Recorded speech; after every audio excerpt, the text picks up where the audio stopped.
اسلامی ادا سے شرکت کی گزارش ہے. سر رابطے پر محمد والد محمد 4 مصرے سے مولانا مسعود رشید آ رہے ہیں. 4 مصرے سے میں پڑھوں گا اور اس کے بعد مولانا آپ کی سماعت کے حوالے ہوں گے. نعرہ سلام.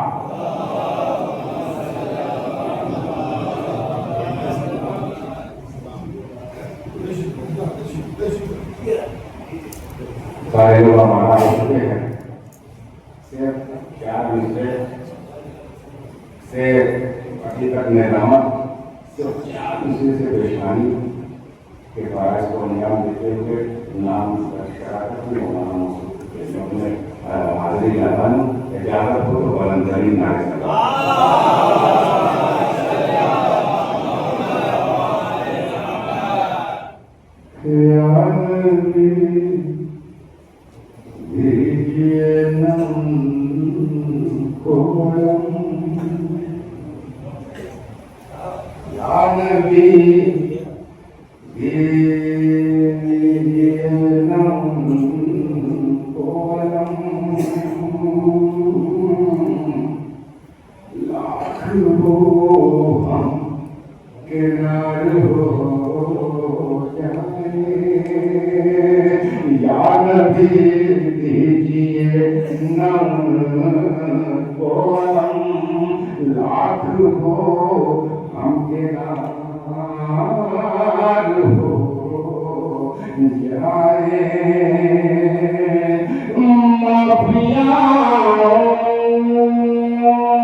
پوری طرح سے بیدار ہو چکے ہیں. ایک نازی کا کام ہوتا ہے کہ مومن کو بیدار کیا ہے.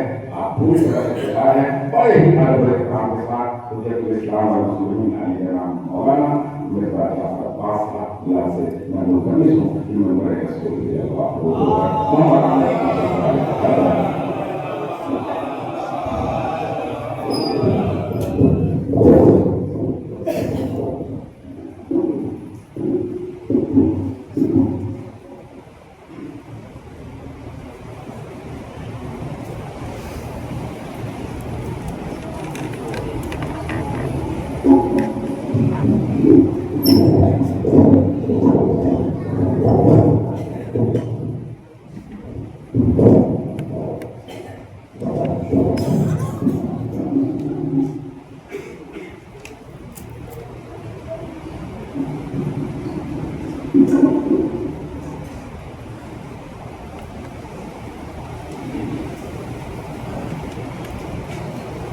گزارش ہے.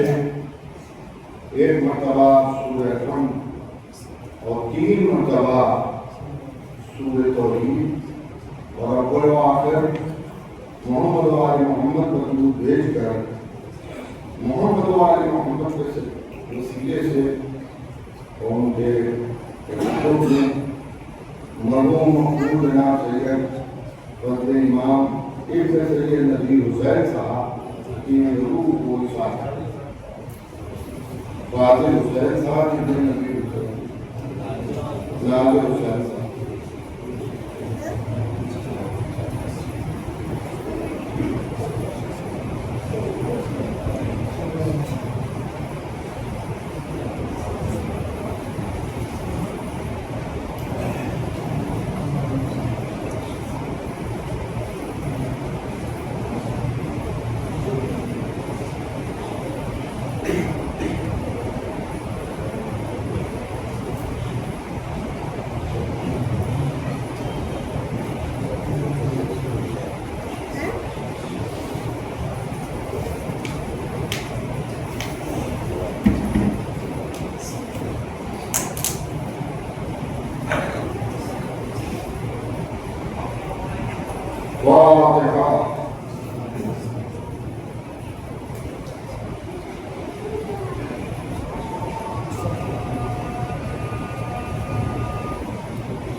أعوذ بالله من الشيطان الرجيم بسم الله الرحمن الرحيم الحمد لله رب العالمين والصلاة والسلام على أشرف الأنبياء والمرسلين وشفيع المذنبين أبي القاسم محمد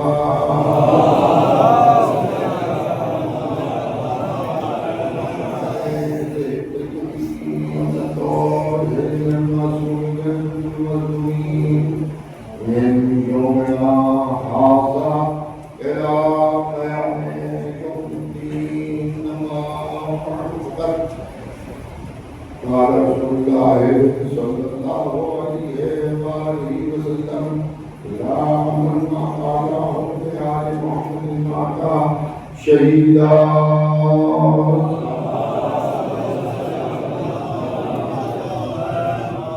حضرات، یہ مجلس یوم منعقد ہے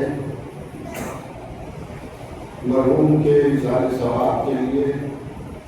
اللہ مرحوم کے درجات کو بلند کرے اور انسانی لحاظ سے یہ جملے کہے جاتے ہیں کہ اگر مجھ سے کوئی گناہ ہوا ہے اور ابھی تک اللہ نے اسے نہیں معاف کیا ہو تو پروردگار آل محمد کے صدقوں سے معاف کر دے اور ان کے پسندگان کو صبر جمیل عنایت فرمائے اور ہم سب کو ولایت محمد و آل محمد پر ہمیشہ قائم و دائم رکھے۔ حضرات، موت ایک ایسی حقیقت ہے کہ جس سے انکار نہیں کیا جا سکتا۔ ہم سب زندہ رہ کر اس مجلس میں شرکت کر رہے ہیں، لیکن ہمیں بھی ایک نہ ایک دن موت سے ہمکنار ہونا ہے، اور یہ ایسی حقیقت ہے کہ جس سے کوئی انکار نہیں کر سکتا۔ کوئی یہ نہیں کہہ سکتا کہ صاحب ہم پیدا تو ہو گئے مگر مریں گے نہیں۔ اللہ کے وہ مخلوق، وہ بندے کہ جن کی محبت میں اللہ نے عالمین کو خلق کیا، لیکن پردہ موت میں وہ بھی چلے گئے۔ لیکن آپ اللہ کا شکر اس بات کا ادا کیجیے کہ مرنا تو سب کو ہے، مگر مر کے مٹ جانے والے اور ہیں اور مر کے زندہ رہنے والے اور ہیں۔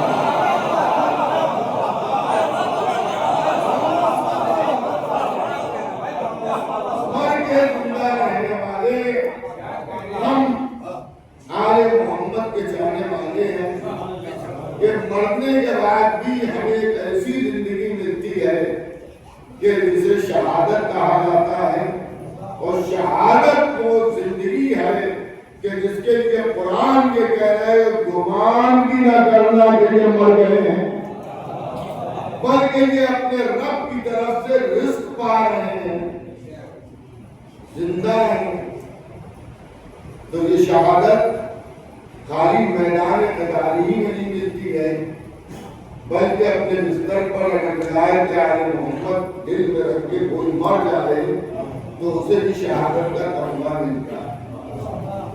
لیکن اس بات کو سمجھنے ہونا ہے، کبھی کبھی اپنے بھی اس سلسلے میں مطلب عجیب باتیں کرنے لگا۔ یہ بہت اونچا ہے، گھر میں بیٹھے ہیں، کھانا کھایا اور لوگوں سے باتیں کی اور چل رہے ہیں، پھر رہے ہیں، ایک قطرہ خون جسم سے نہیں نکلا اور مر گئے میرا شہید ہے، آل محمد کا چاہیے۔ تو آپ سمجھیے شہادت کب ملتی ہے؟ آپ مسلمان صاحب، شہادت ملتی ہے جہاد کے بعد، جب آدمی میدان جہاد میں جائے اور اپنے خون میں نہا جائے اور وہی میدان جہاد میں کر دم توڑ دے تو وہ شہید ہے۔ اللہ رسول کے حکم سے اسلام کی بقا کے لیے، ترویج اسلام کے لیے جو جان گئی ہے وہ شہید ہے، شہادت ہے۔ تو یہ تو دیکھیے جو دشمن ہے اسلام کا، اور جس میدان میں جنگ ہو رہی ہے وہ سامنے موجود ہے. آپ اس سے اپنی جان کو بچا بھی سکتے ہیں اور آپ اس کی جان لے بھی سکتے ہیں، اور یہی امکان ہے کہ وہ آپ کی جان لے. لیکن ایک اس سے بڑا دشمن ہے جو ہم سب کے ساتھ ہے، جو خالی سڑک پہ نہیں ہے، میدان میں نہیں ہے، ہمارے گھر میں بھی ہمارے ساتھ ہے، ہماری اولادوں کے ہجوم میں بھی ہمارے ساتھ ہے، اور وہ اپنا حملہ ہر موقع پر کر رہا ہے. حق یہ ہے کہ وہ مسجد میں بھی دشمن ہمارے ساتھ پہنچا رہا ہے، اور ہم مجلس میں ممبر پر بیٹھے تو وہاں بھی وہ ہمارے ساتھ ہے.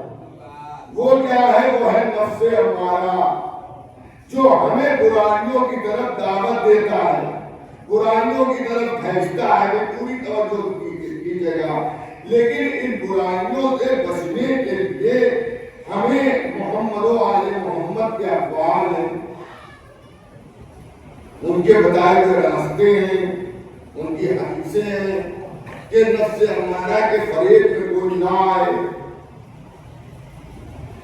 تو محبت اہل بیت جنت دلواتی ہے، اور جس کے دل میں محبت اہل بیت ہوتی ہے وہ اپنے اوپر نفس امارہ کو قابو نہیں ہونے دیتا، وہ نفس امارہ کے بہکانے میں آتا نہیں ہے، بلکہ اس کا عالم یہ ہے کہ ایک طرف دنیا کھینچ رہی ہوتی ہے، ایک طرف وہ اہل بیت پر نظر ڈالتا ہے. اگر ادھر سے انکار کی صدا آ گئی تو دنیا کھینچتی رہے، وہ اپنے اہل بیت کی طرف رہے. دیکھیں زندگی میں بہت موقع ایسے آپ کے ساتھ بھی آئے ہوں گے جس میں آپ کے لیے دنیاوی فائدے ہوں گے، لیکن دین روک رہا ہے، منع کر رہا ہے، آپ اس سے رک گئے.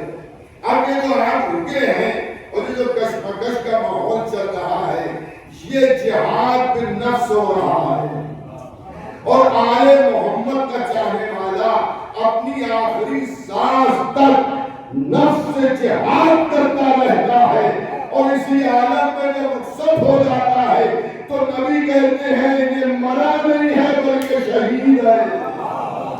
ایک اور سلام بھیجتے ہیں محمد علیہ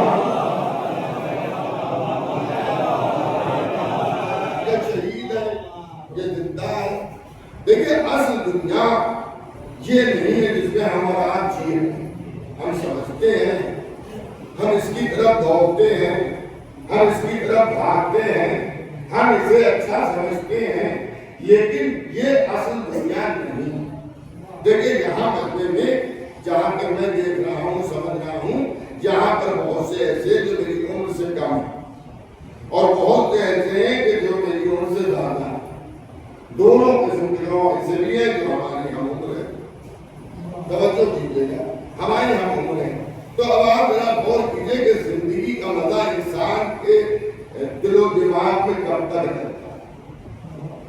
ایک عمر کو ہوتی ہے جسے بچپنا کہا ہے، شرعی اعتبار سے 14-15 سال تک کی،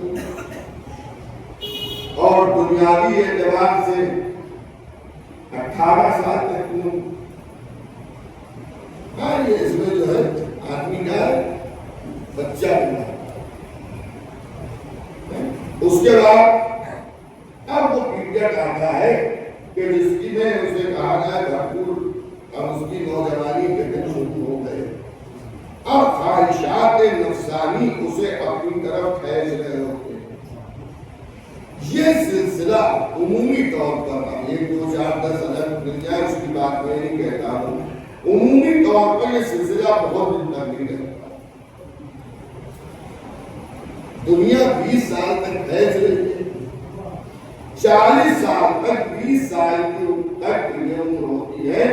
20 سال آپ سمجھیے وہی نوجوانی والے جس میں ہر کام کے ساتھ ماں باپ، چچا، دادا، نانا، روک ایسے کرو، ایسے چلو، یہ نہ کرو، وہ کرو، اس سب میں گزر گیا.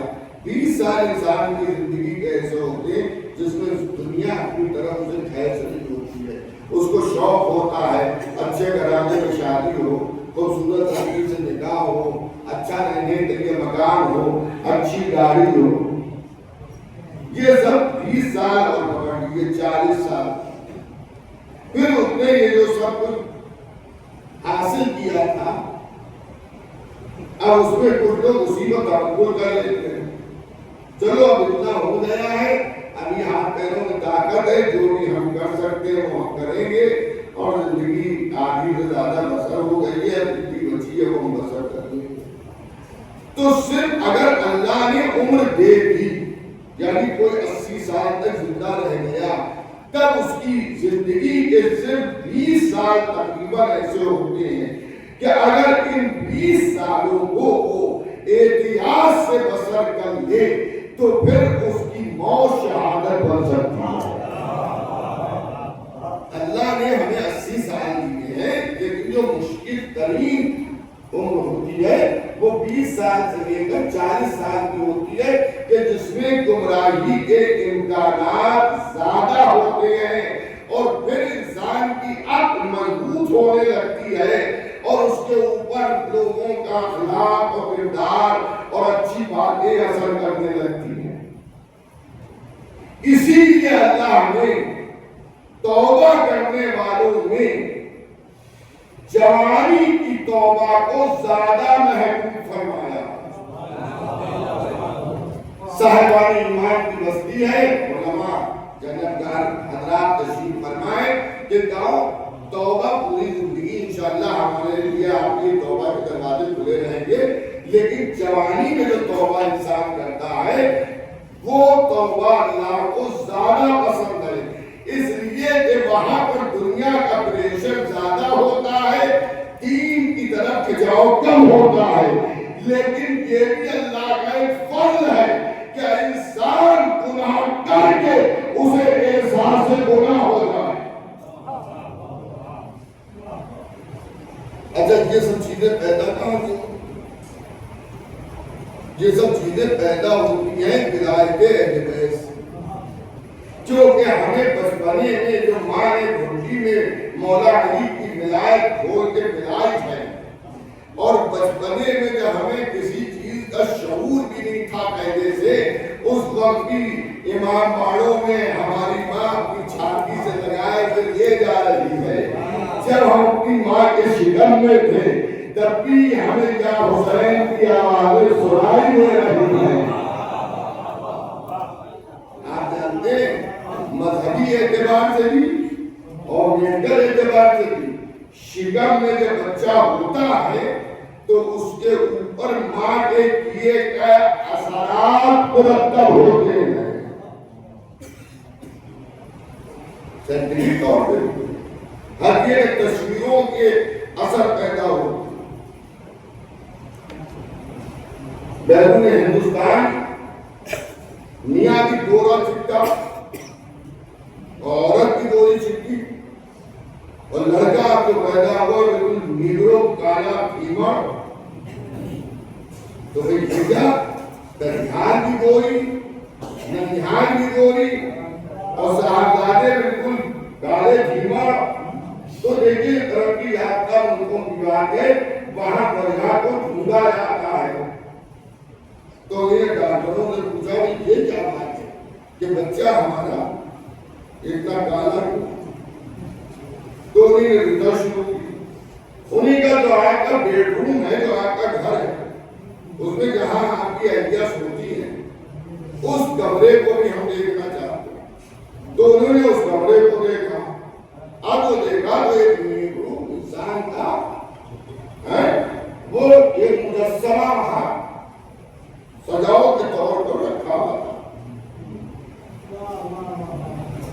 کالا حبشی، اس کا ایک مجسمہ سجاؤ کے طور پر کمرے میں رکھا ہوا تھا۔ تو ڈاکٹر اور اس وقت جو سائنٹسٹ تھے وہ اس نتیجے پر پہنچے کہ جو اولاد کی صورت اور اولاد کا جو رنگ ہے اس پہ اثر ہوا ہے اس کا، تو اس کا مطلب یہ ہے کہ تربیت اولاد پیدا ہونے کے بعد سے شروع نہیں ہوتی ہے، جب شکم میں بچہ ہوتا ہے اسی وقت سے شروع ہو جاتی ہے۔ اب یہ تو میں نے واقعہ سنا دیا، ایک مذہبی واقعہ سنا دیا۔ ہمارے اور آپ کے ساتھ کے امام موسیٰ ابن جعفر یہ مدرسہ سوال بھیجے گا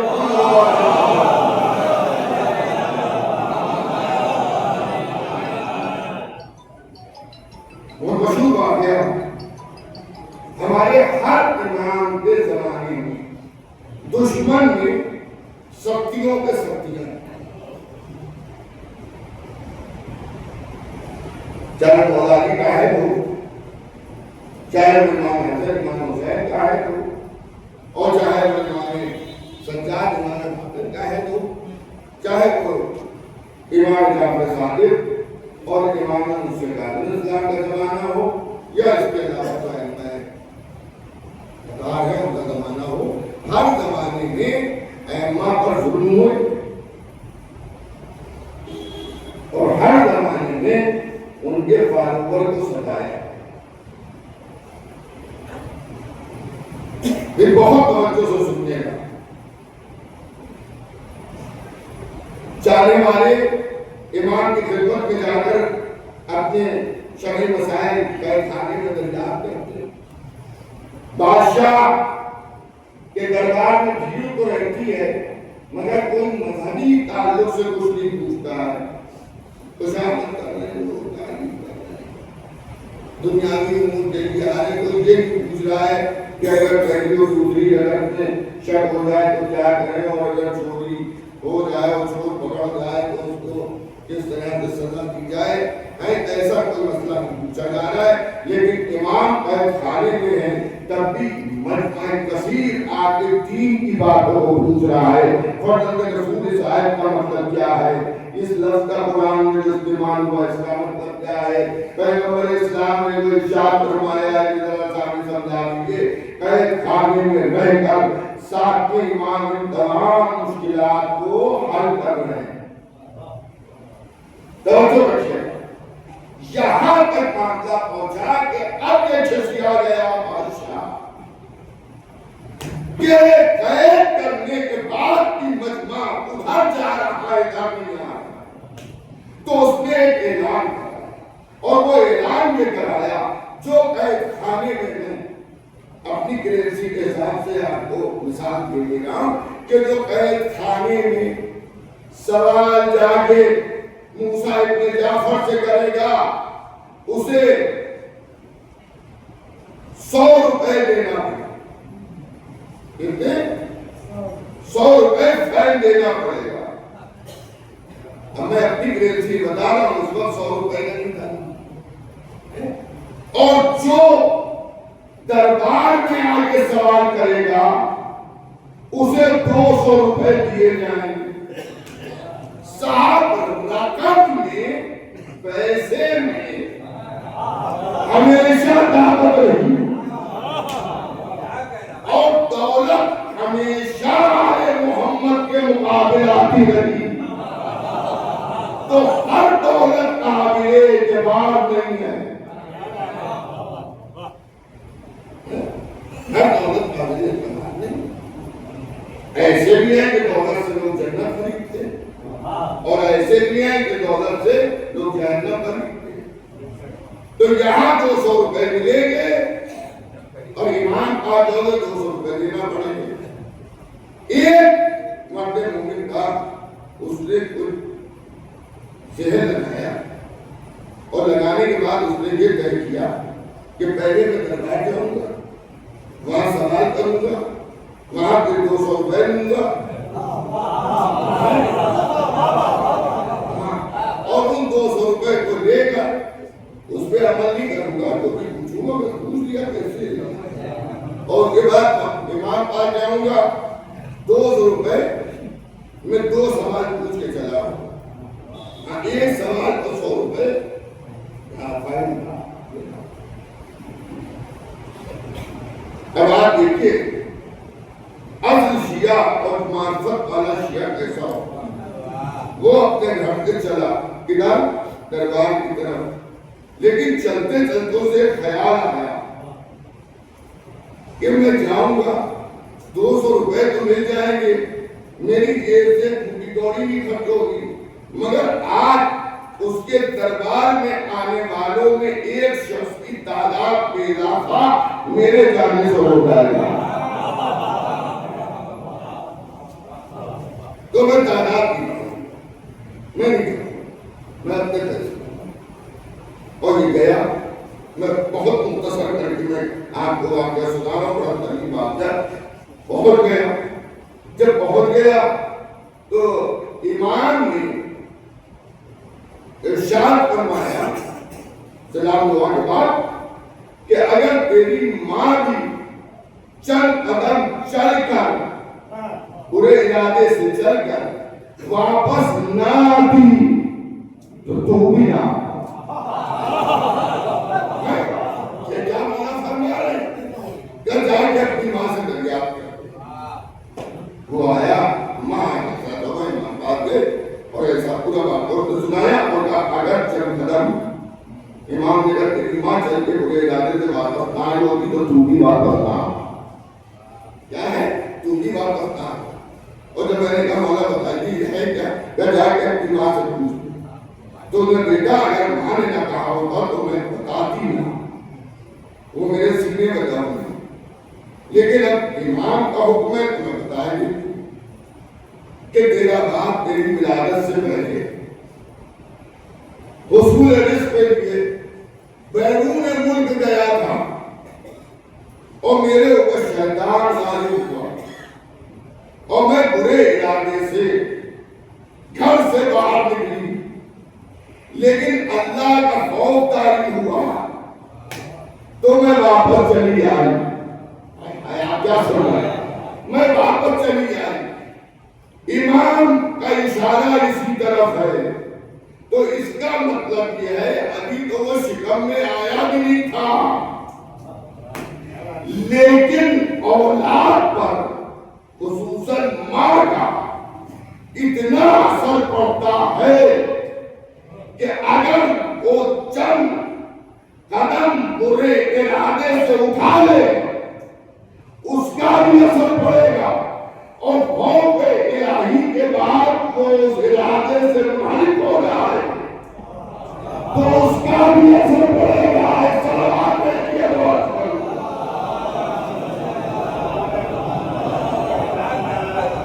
آپ سمجھ رہے ہیں؟ ہم سمجھتے ہیں بچہ پیدا ہو جائے 3-4 سال کا ہوتا ہے اس پہ اثر ہوتا ہے، نہیں، اسی لیے مرتبے میں ماں کو باپ کو زیادہ بلند کیا ہے،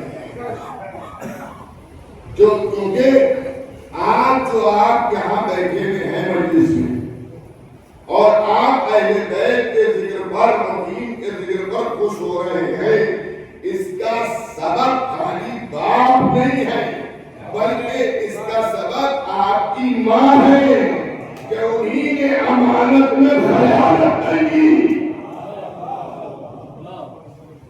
میں جملہ میرا ہے مگر حدیث کے پس منظر۔ امام سے کسی نے پوچھا مولا ہم نے کچھ لوگوں کو کہتے سنا ہے کہ مرنے کے بعد اولاد کو ماں کے نام سے پکارا جائے گا، جانا جائے گا، ماں کے نام۔ امام نے سنا، سن کے کہا تم نے صحیح سنا، انسان کو مرنے کے بعد ماں کے نام سے پہچانا جائے گا۔ تھوڑی دیر امام رکے اور رکنے کے بعد امام نے ارشاد فرمایا مگر میرے چاہنے والوں کو باپی کے نام سے پکارا جائے گا، میرے چاہنے والوں کو باپی کے نام سے پکارا جائے گا۔ تو میرا مولا یہ کیا معاملہ ہے؟ کیا یہ اس لیے ہے کہ اللہ کی صفات میں ایک صفت یہ بھی ہے کہ وہ ستار العیوب ہے، عیبوں پہ پردے ڈالنے والا۔ وہ نہیں چاہتا کہ میدان محشر میں ایسی رسوائی ہو کہ دنیا میں کسی کے مشہور تھے وہاں کسی کے نکلے۔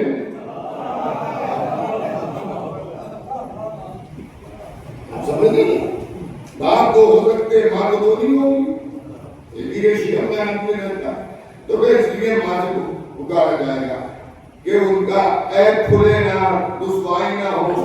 ارے ہم نے تو تمہیں ہمیشہ بنا کر رکھا، سمجھانا، اور اللہ کے رضا میں تم دوسرے کے نکلے تو وہ شرمندگی ہوگی نا، تو اتنے ہی عیب پر پردہ ڈالنے کے لیے ماں کے نام سے پکار لے گا، مگر میرے چاہنے والوں کو باپ کے نام سے اس لیے پکارا جائے گا کہ اگر ان کی بلدیت میں کھوٹ ہوگی تو میری ولایت نہیں ہوگی، میری محبت میں آتی ہے کون سا بات ہے۔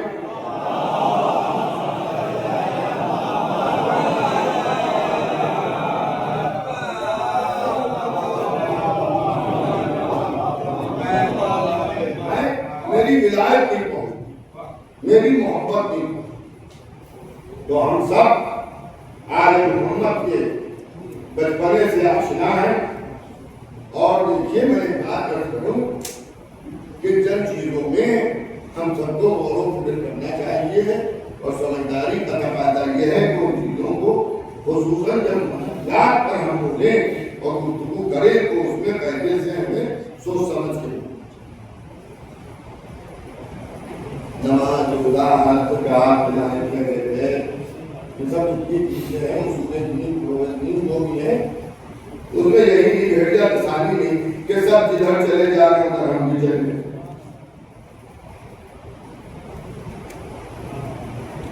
تھوڑے دنوں سے مومنین کے درمیان کچھ ایسے معاملات ہوتے ہیں کہ جیسے یہ لگتا ہے کہ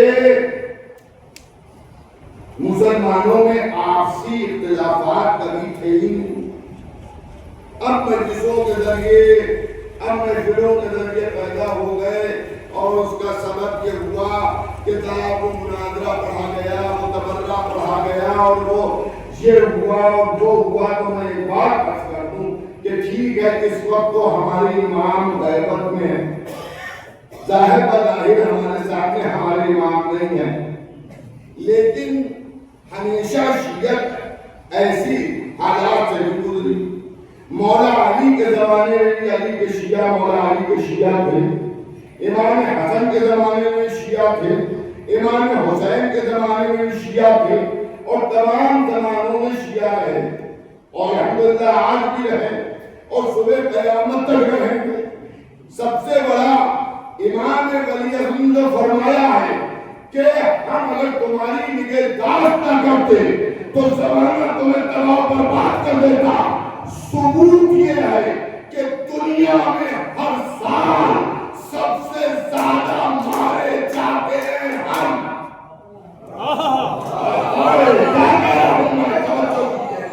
سب سے زیادہ مارے جاتے ہیں ہم، لیکن جب اربعین میں لبیک یا حسین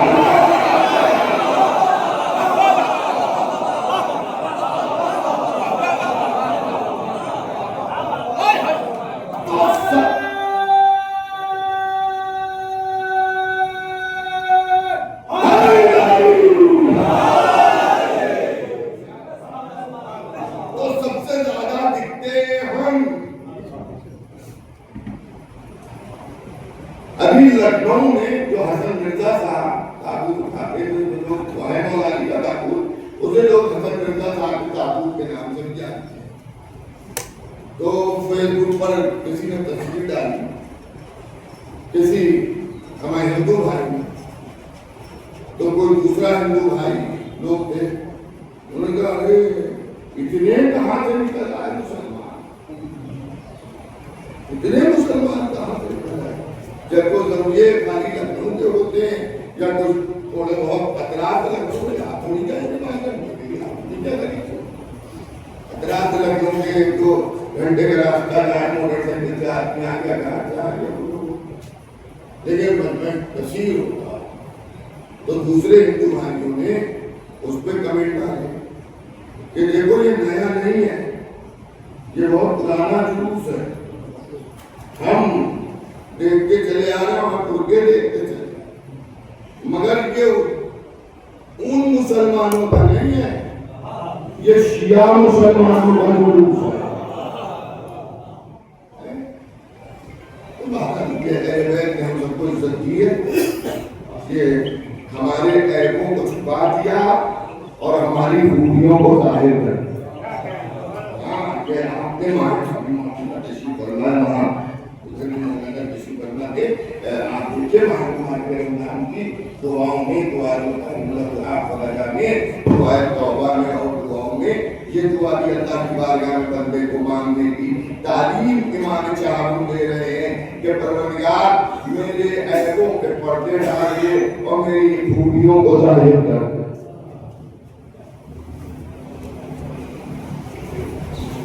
اب یہ تو ہم سب اپنے کو سمجھ سکتے ہیں ہم میں کتنی خوبیاں ہیں، لیکن دوسرا جب دیکھتا ہے ہم کو تو ہماری خوبیوں سے ہم پہچانتا ہے۔ یہ بھی امام حسین کی نالین مبارک کا صدقہ ہے، ہم سب کو دوسروں سے بہتر دوست ہے اور ہم سب کو اللہ کا شکریہ ادا کرنا چاہیے۔ عزیزان گرامی، تو معاملہ یہاں پر یہ ہے کہ ہمارا آل محمد کے چاہنے والے اب اس گریڈ کے ہیں جب آل محمد کے زمانے میں سب برابر نہیں تھے، سلمان الگ تھے، ابو ذر الگ تھے، مقداد الگ تھے، تو 1400 برس بعد سب برابر کیسے ہو جائیں گے؟ لیکن امام کی ایک حدیث ہے کہ ایک مومن دوسرے مومن کو اپنے سے بہتر سمجھے۔ ہم نے امامہ لگا دیا، منبر پر چلے گئے تو ہم یہ نہ سوچیں کہ ہم آپ سے بہتر ہیں، بلکہ میں یہ سوچوں کہ جو فرش پہ بیٹھے ہیں یہ ہم سے بہتر ہے، آپ یہ سوچیں کہ ہم تو فرش پہ بیٹھے جو منبر پر بیٹھا ہے وہ ہم سے بہتر ہے، تو آپ اسی بھائی چارگی اور محبت بڑھیں۔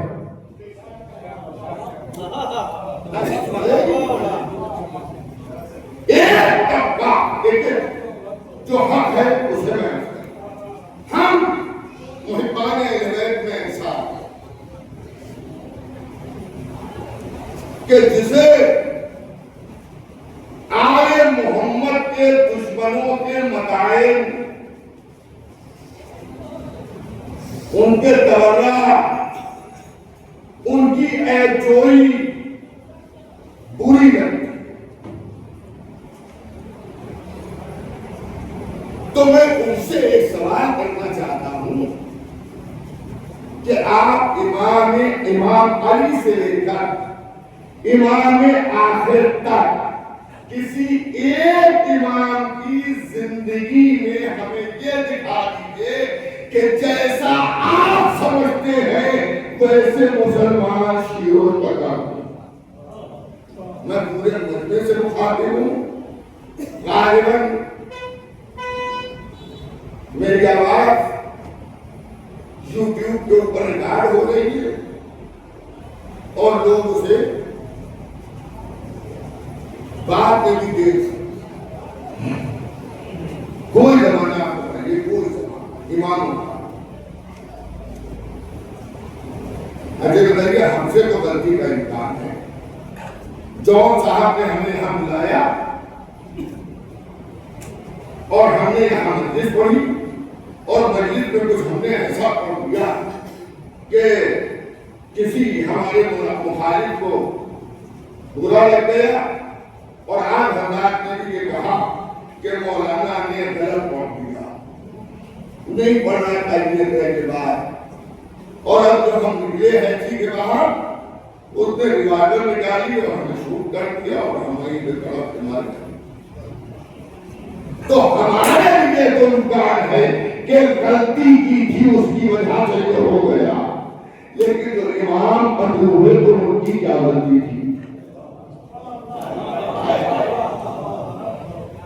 میں آپ سے پوچھتا ہوں ایک سوال، مولا علی کا دربندگی امام حضرت امام حسین، چلیے کہ وہ زمانہ تھا جہاں کے اوپر ذرا نیا نیا معاملہ تھا، اختلاف کو غیر کا، سبھی کو غیر کا، کربلا کے بعد تو معاملات کو ظاہر ہونے لگے، تو 60 ساتویں امام کی جو ہم نے آپ کی خدمت میں تعریف پڑھی، ساتویں امام کو جو قید میں رکھا گیا، آٹھویں امام کے ساتھ جو کچھ ہوا، نویں دسویں گیارہویں امام کے ساتھ جو کچھ ہوا،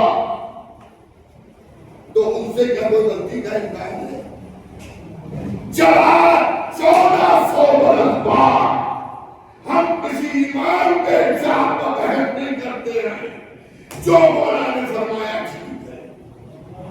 تو جو اماموں کو دیکھ رہے ہوں گے، کیا ان کو نہیں معلوم ہوگا کہ امام کیا کہہ رہے ہیں؟ ہمارے زمانے میں سچی اور جھوٹی حدیث کا جھگڑا ہے، لیکن جو آدمی اپنے کانوں سے امام کی بات کو سن رہا ہے، تو کیا اماموں نے اپنے چاہنے والوں کو نہیں بتایا کہ شیر و شکر کی طرح نہ ہو؟ اور اگر بتایا تھا تو پھر لوگ سوری پر کیوں چڑھائے گئے، آگ پہ کیوں جلائے گئے، چلتے ہوئے گھروں میں کیوں رکھے گئے، دیواروں میں زندہ انہیں چنوا کیوں دیا گیا؟ یہ ایک شیطانی وسوسہ ہے۔ میں یہ سمجھتا ہوں ضروری نہیں ہے کہ میری اس بات کو آپ سبھی حضرات تسلیم کریں، لیکن کبھی سوچیے گا۔ دیکھیے تبرہ میں آپ سے بھی کہہ رہا ہوں، اور غیر شیعہ مسلمان جہاں بھی سن رہے ہیں میں ان سے بھی کہا، تبرہ کوئی تعلیم نہیں ہے، کوئی مڈر نہیں ہے، کوئی کسی کے مال کو غصب کرنا نہیں ہے۔ تبرہ بھی ایک عبادت ہے، اور یہ قرآن میں کئی جگہ پر استعمال ہوا ہے الگ الگ اندازوں سے۔ تبرہ جسے تبرہ کہا جاتا ہے، میں اس فہم میں جو لفظ تبرہ مسجد تبرہ کر دیا تبرہ ہو گیا، وہ یہ ہے کہ میں نے مطلب کسی پر میں ایک فردی نام لے رہا ہوں، میں نے کہا زید پر آپ نے کہا لعنت، تو کیا اس کے معنی کیا عجیب ہے؟ ہم اردو بولتے ہیں، ہمیں اس کے ترجمہ پہلے سے معلوم نہیں ہے۔ کسی عالم سے پوچھئے کہ لعنت کے لفظی معنی کیا ہے؟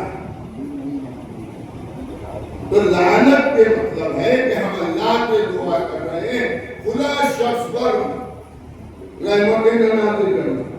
جیسے درود کا مطلب ہے کہ محمد و آل محمد پر درود رحمت نازل کرنا، ہم نے کسی پر تبرہ کیا لعنت کی، تو اس سے مراد ہے کہ اس کے اوپر رحمت نازل کرنا۔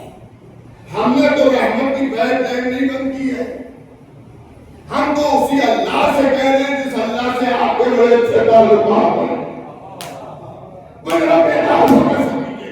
جس اللہ سے آپ کے بھی تعلقات ہیں، ہم کہہ رہے ہیں کہ زید پر رحمت روک دے، پروردگار زید پر رحمت روک دے۔ آپ کے تعلقات آپ کے کہنے کے اعتبار سے ہم سے زیادہ ہیں، تو آپ اللہ سے کہیے ان کی نہ سننا، ان پر رحمت نازل کرتے رہنا۔ لیکن ہمارا کسی پر لعنت کرنا، آپ کا پیا جانا یہ بتاتا ہے کہ اللہ بھی ہماری ہی سنتا ہے۔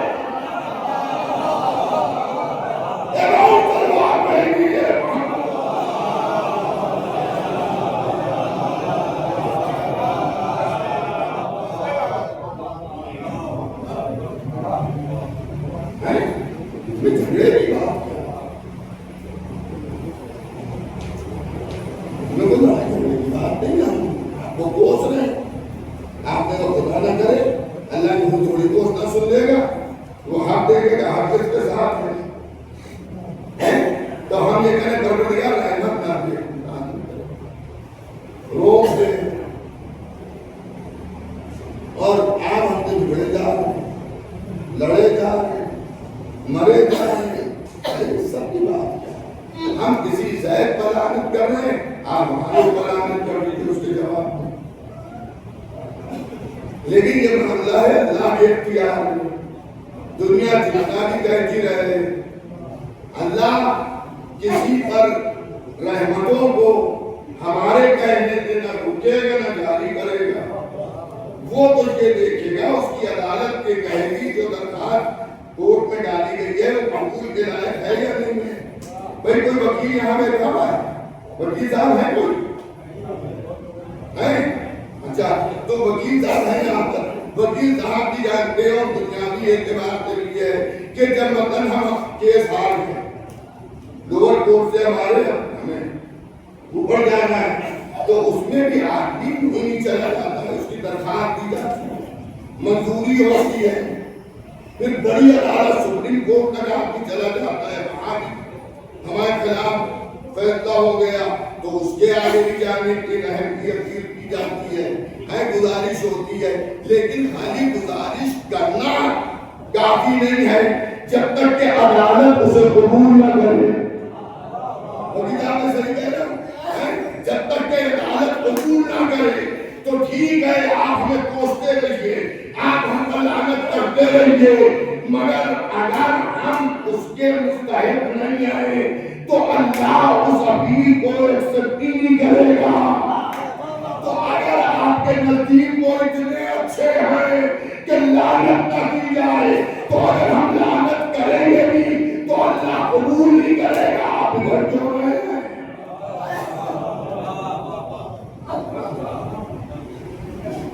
اگر ہمیں ایک بات پہ تو آدمی نہیں ہے بھائی, ایک طرف یہ کہا جا رہا ہے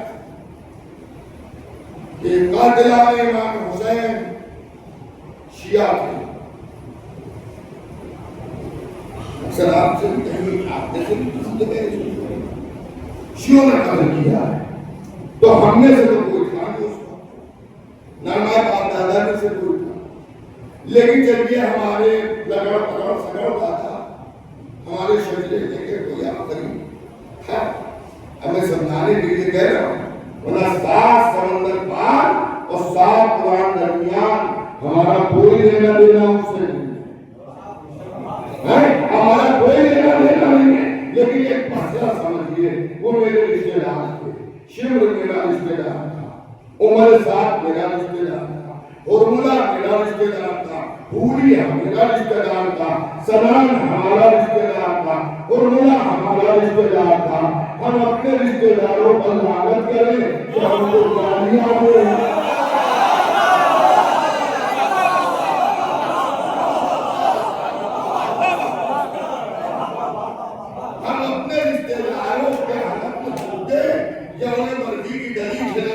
آپ سے کیا مطلب ہے؟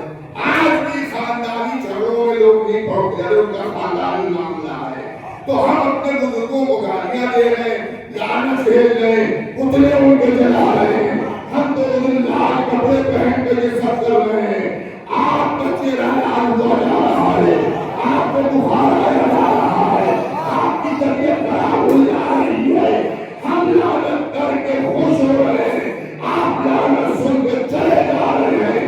نتیجہ یہ نکلا رشتہ داری ہم سے نہیں ہے.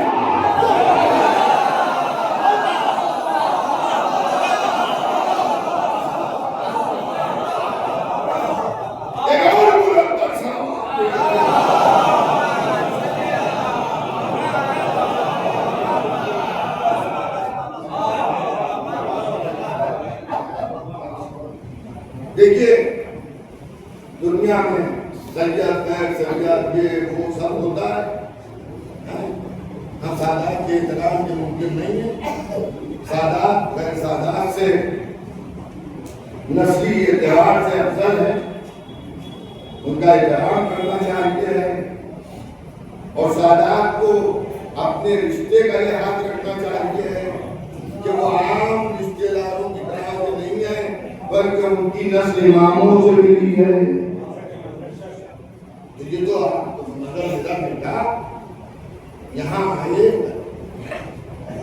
تو اگر اللہ نے اس کو عقل دی ہے تو کم از کم اسے یہ خیال آئے کہ میرے والد ایسی میں کئی بار پڑھنے سال میں 1-2 بار تو جاتے ہی ہیں, اور اتنے سالوں میں کئی بار آئے ہوں گے, اور لوگوں کو معلوم ہے کہ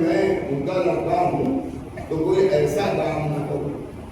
اگر وہ عقل مند ہے، میں ایک مثال دے رہا ہوں، اور سگریٹ پیتا ہے تو وہ یہاں کے معاشرے کو دیکھے گا اور وہ اسے محسوس ہو کہ یہاں سگریٹ پینا محبوب ہے، بری بات ہے، تو وہ میری نسبت سے اسے سگریٹ نہیں پینا چاہیں گے کہ لوگ مجھے دیکھ کر میرے باپ پہ انگلی اٹھائیں گے، کہیں گے دیکھیے وہ جو مسجد پڑھنے آتے ہیں ان کے بیٹے ہیں. تو یہ تو مسئلہ سادات کے خود گھر کا ہے کہ وہ خود یہ سمجھیں کہ وہ کس نسل سے ہیں. تو ہر اچھی اولاد وہ کہلاتی ہے جو اپنے بزرگوں کی عزت کا سبب بنے، ذلت کا سبب نہ بنے. بس اس کے آگے میں سادات کے بارے میں کچھ نہیں کہہ سکتا. وہ ہمارے ساتھ سیدی ہے تو وہ ہم کو دوسرے کا سردار مان رہے ہیں. داماد کے بارے میں جو سادات ہیں ہم لوگ تو گھر سے باہر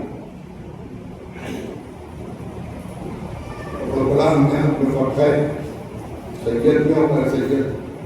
کہیں پر تو ہمارے کسی چند نے اسلام قبول کیا ہوگا تبھی تو مسلمانوں میں ہوں گے. لیکن آپ کیا ایسا نہیں ہے. آپ جتنے پیچھے جاتے جائیں گے آپ کی نسل کھڑی ہوتی جائے گی. آپ کے بعد ان کے بعد ان کے بعد ان کے بعد ان کے بعد ان کے بعد امام زادے، کسی امام کے فرزند، پھر وہ امام تک گئی، اماموں سے مولا علی تک آئی، مولا علی سے بھی صدیقہ طاہرہ تک پہنچی.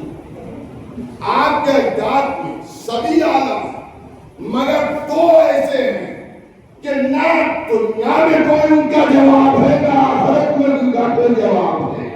ایک وہ ہے جس کے اشاروں پر جنت تقسیم ہوگی، اور ایک وہ ہے کہ جس نے چوکی روٹیاں دے کے جنت کو خریدا. اور یہ دونوں وہ ہیں جو ایک آپ کے دادا ہے اور ایک آپ کی دادی ہے. ایک آپ کو خود سمجھنا ہے کہ آپ کو کیسا لگتا ہے.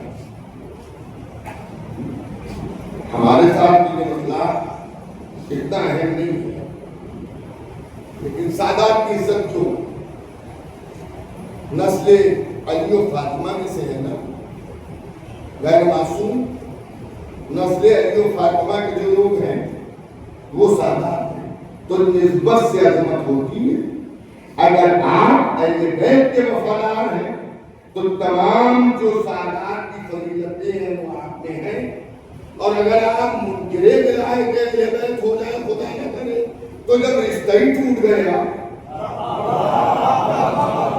تو بھی فضیلت کہاں بھی رہی. تو ہم وہی سادات کی عزت کرتے ہیں جو اپنے اجداد کی عزت کرتے ہیں، یعنی ہمارے امام آپ کے بھی نہیں. ہمیں تو سادات سے دوستی کرنا اور سادات کے ساتھ بیٹھنا اچھا لگتا ہے، لیکن اس وقت ہر آدمی فائدے کے چکر میں ہے تو میں بھی فائدے کے چکر میں ہوں. آپ ہیں اولاد علی و فاطمہ تو وہاں تو آپ لوگ بھی آئی میں ہوں.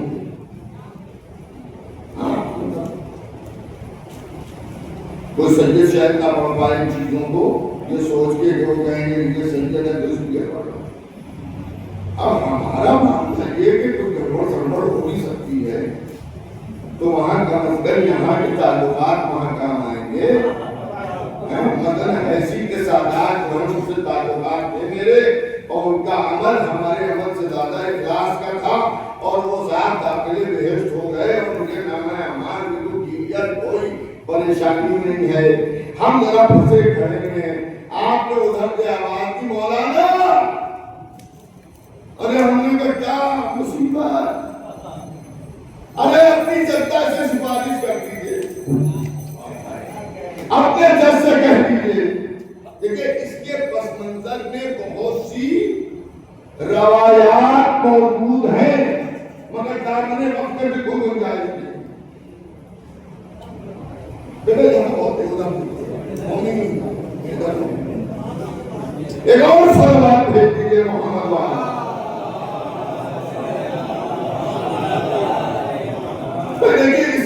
کر صلوات بھیجیے محمد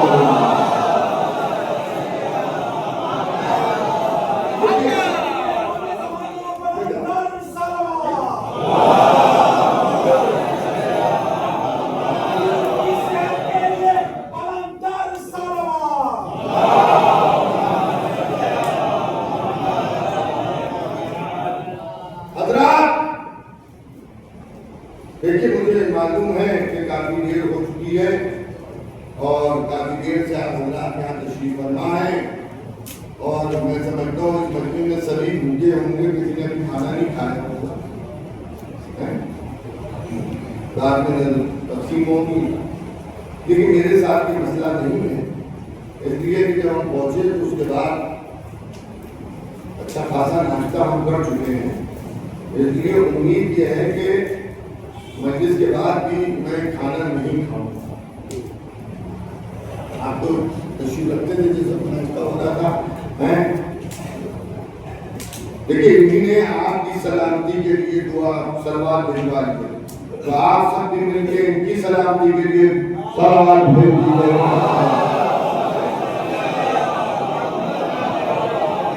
لیکن اللہ آپ کے ساتھ معاملہ یہ ہے کہ آپ کو بھوک لگ رہی ہو اور اس لیے کہ ان آبادیوں میں 12 بجے جو ہے 12 سے 1 بجے تک لوگ دوپہر کا کھانا کھا رہے ہیں، اور جو شہر والے ہیں ان کا معاملہ تو یہ ہے کہ سارا سسٹم ہی گڑبڑ ہو چکا ہے، نہ وہ وقت پہ سوتے ہیں، نہ وہ کھاتے ہیں، نہ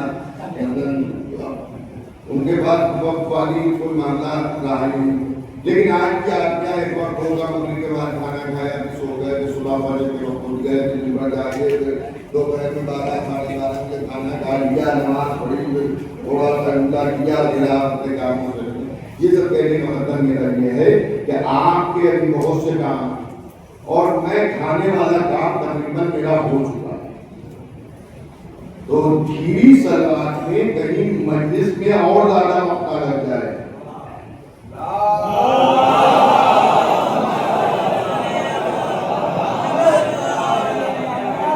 جب میں مجلس کے لیے امام والے میں آ رہا تھا تو میں نے جاؤں صاحب سے کہا اب میں کھانا کھانے والا ہوں، میرا پورا کھانا مطلب ناشتہ ہو گیا، ابھی کھانے کی مجھے تو ضرورت نہیں، تو 1 گھنٹے مجلس پڑھیے گا تو پیٹ کھانا بچ جائے گا اور پیٹے میں جگہ ہو جائے گی۔ تو صاحب 1 گھنٹہ ہونے والا ہے، مگر جگہ ہوگا وہ بھی نہیں ہے، تو کیا میں اور پڑھوں گا جگہ ہو جاتا ہے؟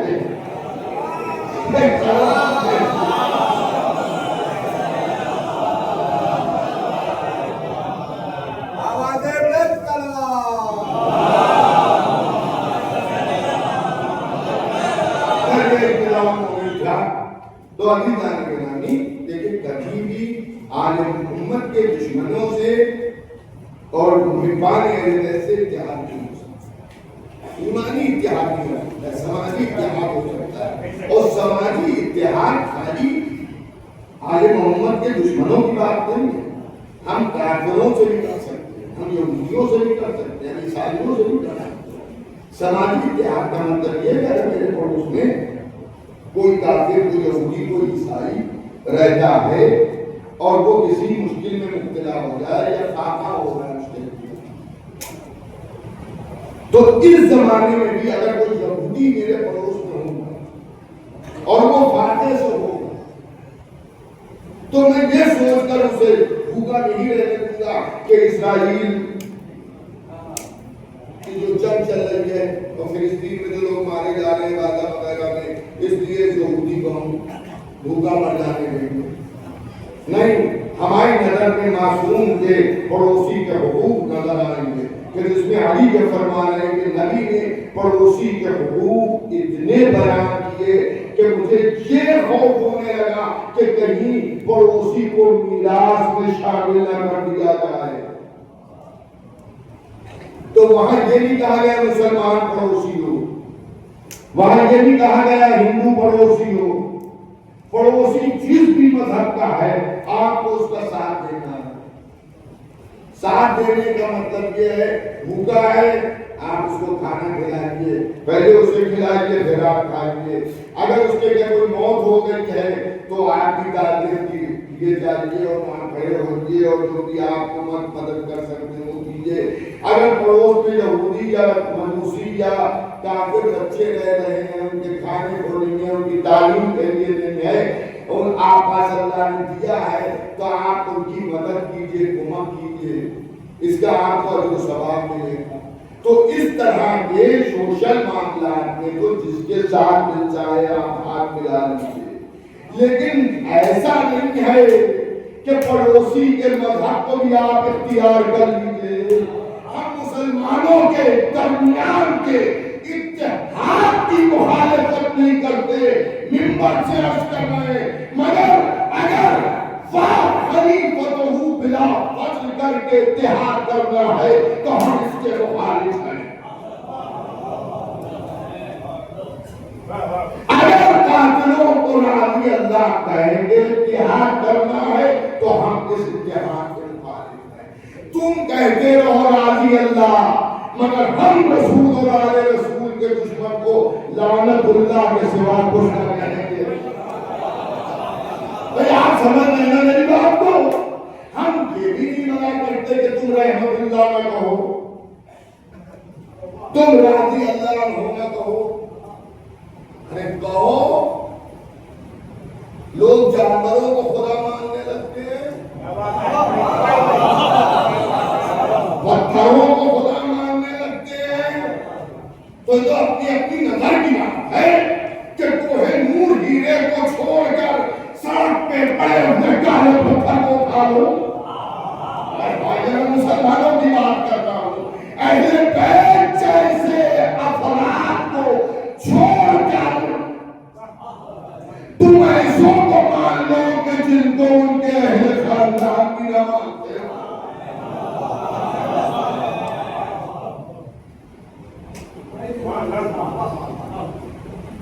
ایک بات بتائیے، لڑکا الیکشن میں جیت گیا اور صاحب یہ بھی خبر آ گئی کہ خالی جیتا نہیں ہے، سی ایم وہ بنے گا، چیف منسٹر. تو بھائی مجھے آپ کا نہیں معلوم، لیکن اگر میرے ساتھ میرے لڑکے کے ساتھ ایسا ہوتا ہے کہ وہ صاحب الیکشن بھی جیتا اور اس کے بعد یہ بھی خبر آ گئی کہ وہ چیف منسٹر بن گیا یا پرائم منسٹر بن گیا، اور اب اس کے ماننے والے اس کے کہنے سے، لیکن کنائے میں بات ہو رہی ہے سمجھ لیجیے گا، اس کے ماننے والے اس کے کہنے سے یا خود سے جلوس بھی نکال رہے ہیں.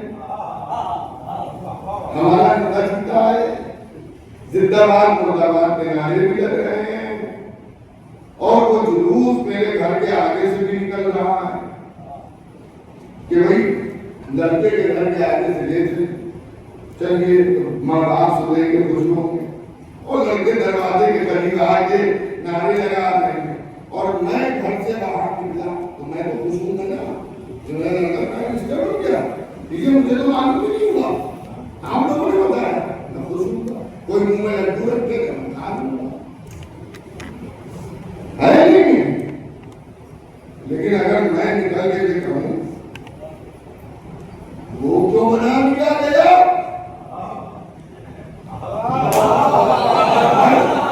میں یہ کہوں کہ میرا لڑکا کیوں بنا دیا گیا، کیا مودی جی نہیں ہے؟ میں بلا مثال سمجھانے کی آج محمد کی کوئی مثال نہیں ہے، کوئی تشبیہ نہیں ہے، سمجھانے کے لیے. تو لوگوں نے کہا وہ تو ہے،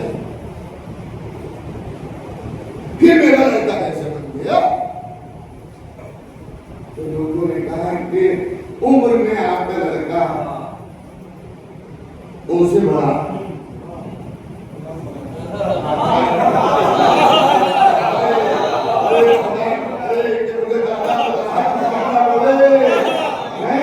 آپ نے کہا کہ ان کا کسی نے کہا کہ آپ کا لڑکا ان سے عمر میں بڑا ہے، تو میں نے پلٹ کے جواب یہ دیا کہ بڑا ہے تو کیا ہندوستان کی سیاست سندھ کے حساب سے بڑھ رہی ہے کہ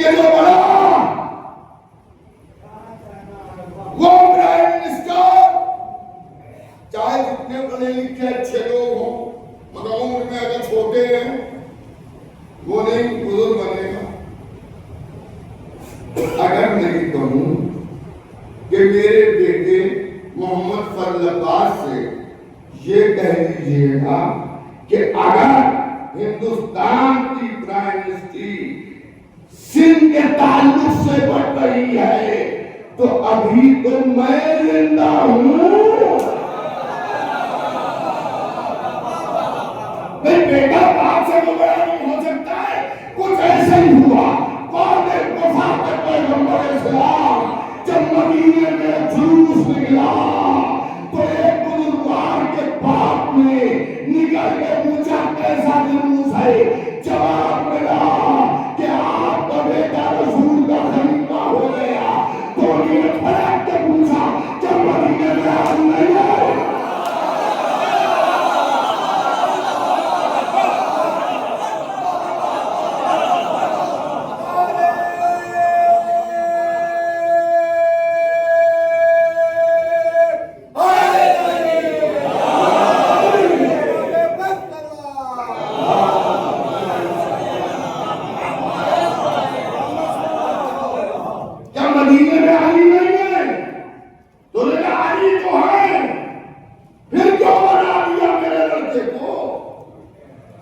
دیکھیے باپ مخالفت کیا ہوا کہ جو بنا دیا تو انہیں کہا وہ علی چھوٹے آپ کا بیٹا بڑا ہے.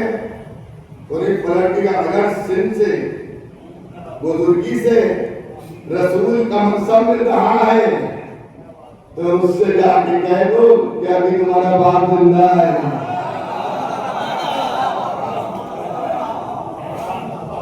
سمجھ گیا؟ تو ہم علی کے چاہنے والے ہم کو بتا آپ سب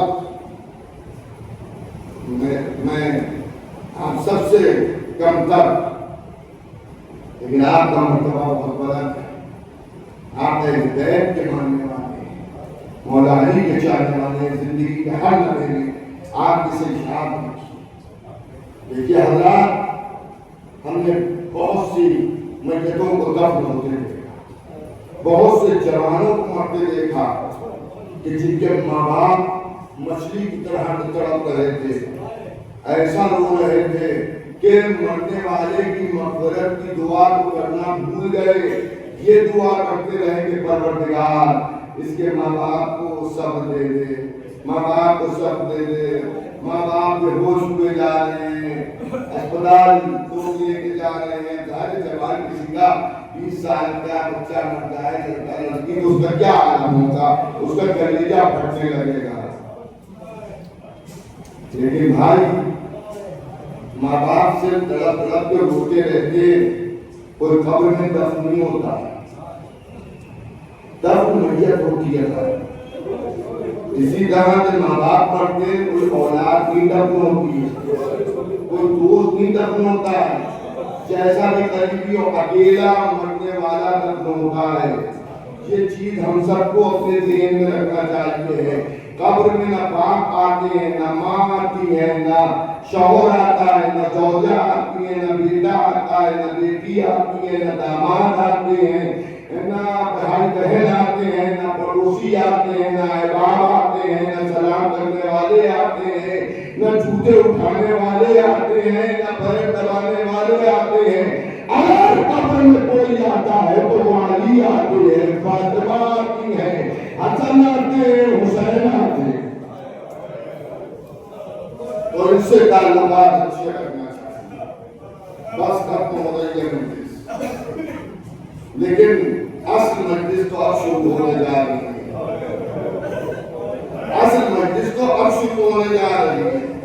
اور اہل بیت کے گھرانوں میں جو مجلسیں ہوتی تھی اس میں مسائل بھی پڑھے جاتے تھے جو مسجد کی شکل میں آج کی کتابوں میں ہے. اس میں تذکرہ فضائل جو آپ کو ملے گا وہ اس میں ملے گا جو ان کی خوبیوں کو یاد کر کے مطلب بولا جا رہا ہے. سمجھ گئے آپ, ان کی اچھائیوں کو خوبیوں کو بیان کر کے بولا جا رہا ہے. اداکاروں جس مرحوم کے اظہار ثواب کی مجلس سجود میں ہم اور آپ بیٹھے ہیں, ان کی عمر بہت زیادہ نہیں, یعنی آپ کو سمجھ لیجیے کہ 50 پلس تھے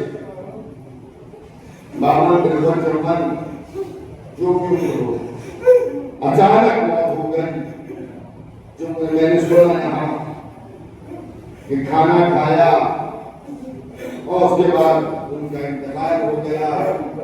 سائلنٹ اٹیک پڑ گیا. راجندر ایک بچی کا عام ہوا ہے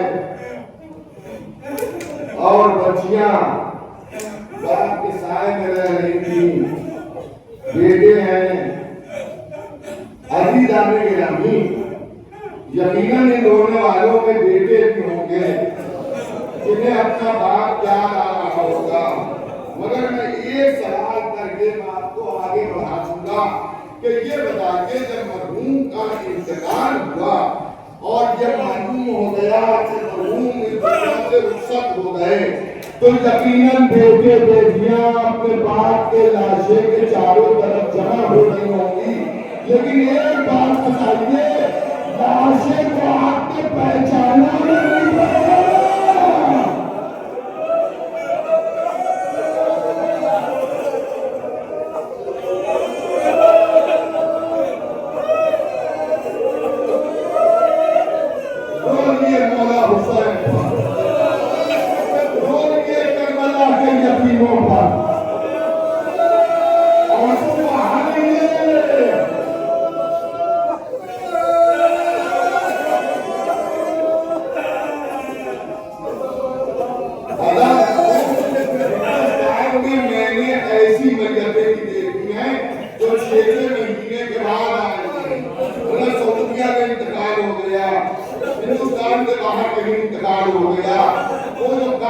سرکاری کارروائی کی اس میں دیر لگی. 12 میت 6 مہینے کے بعد آئی ہے. لیکن جب میت آتی ہے تو عزیز بھائی گھر والے میت کا چہرہ دیکھتے تو پہچان لیتے ہیں.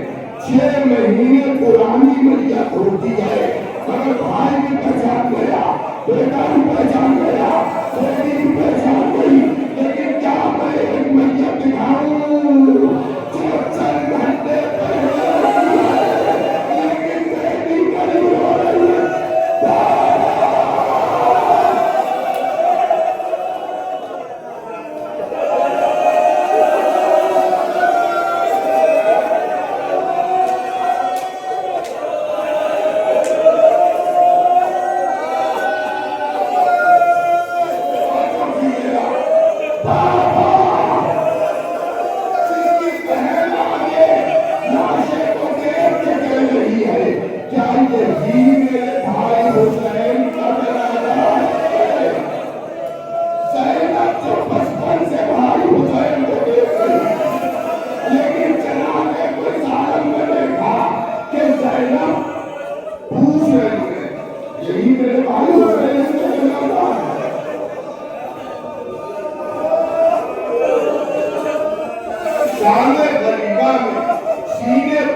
حسین کے سینے سے اٹھایا اور یہ پوچھا سکینہ یہ تو بتاؤ پہچانا کیسے؟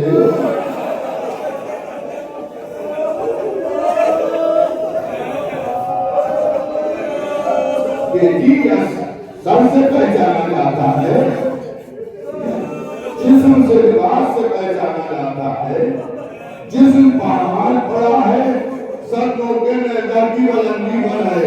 کیا بڑی اماں آپ نے صحیح کہا, میں اپنے بابا کو پہچان سے نہیں پا رہی تھی اور میں بابا کو پکار رہی تھی, اے بابا سکینہ کو نیند آ رہی ہے, اے بابا سکینہ کو نیند آ رہی ہے. تو اسی لاشے سے آواز آئی کہ لڑیا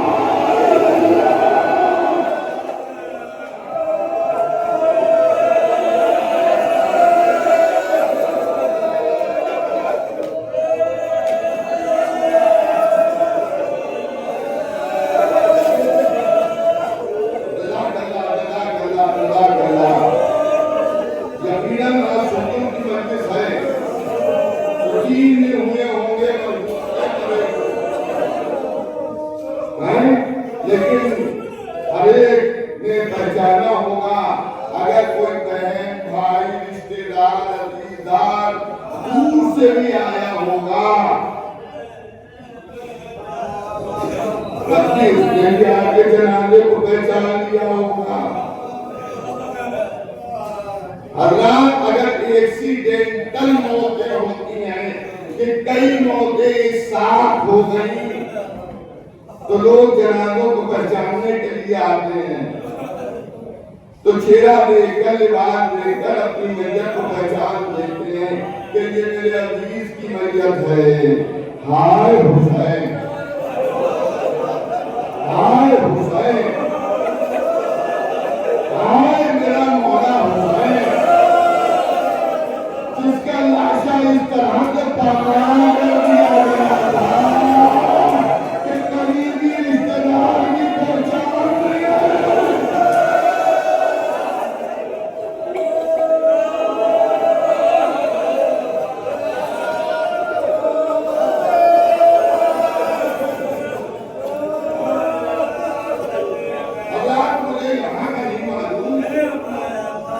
لیکن ہمارے لکھنؤ میں جو آپ لکھنؤ کے لوگ ہیں، اگر کوئی مر جاتا ہے تو پہلا کام یہ کیا جاتا ہے کہ اس کے پیروں کو سیدھا کیا جاتا ہے، پیروں کے انگوٹھوں کو باندھ دیا جاتا ہے کپڑے سے اور اس کے ہاتھوں کو صحیح کر دیا جاتا ہے. اگر آنکھیں کھلی بھی ہیں تو اسے ڈھانکا جاتا ہے، پٹی مار دی جاتی ہے، اور اگر منہ کھلا ہوا ہے تو اسے بند کیا جاتا ہے. اگر نہیں بند ہوتا ہے تو ایک کپڑا اس طرح سے باندھ دیا جاتا ہے اور اس کے بعد اس پر ایک سفید چادر ڈال دی جاتی ہے. اور پھر کوئی گھر کا بزرگ قریب بیٹھتا ہے. اگر مکھی بھی اس چادر پر بیٹھتی ہے تو اس مکھی کو بھی ہٹا دیا جاتا ہے، اڑا دیا جاتا ہے.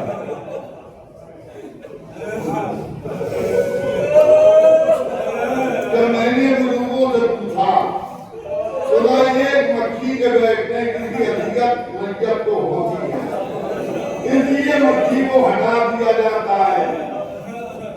ہائے ہائے، یہ ہمارے جنازوں پر سے مکھی کو بھی نہیں بیٹھنے دیا جاتا، ہٹا دیا جاتا ہے. لیکن وہ حسین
تو گاجر مولی کی طرح نہیں کاٹا بلکہ چھوڑ دیا کرتا، اس سے اس کی داغیں ظلم کو سنتے تھے. تو ایک شخص آیا جس سے کبھی دیر سے پہنچا تھا، حسین قتل کر دیے تھے. میں نہیں تھا. کیا سر یہ بتا تو نے جو کچھ دیکھا اس میں تیرے دل پر اس کا اثر کیا ہوا؟ اس نے کہا ایک منظر میں نے ایسے دیکھا کہ میرا دل رونے لگا اور میں گھبرا گیا اور وہ آواز مجھ سے سنی نہیں جا رہی تھی. تو مختار نے کہا وہ کون سی آواز تھی اور کون سا وقت تھا؟ تو وہ مجنون کہتا ہے وہ آواز یہ تھی کہ جب گھوڑے حسین کو دوڑائے جا رہے تھے اور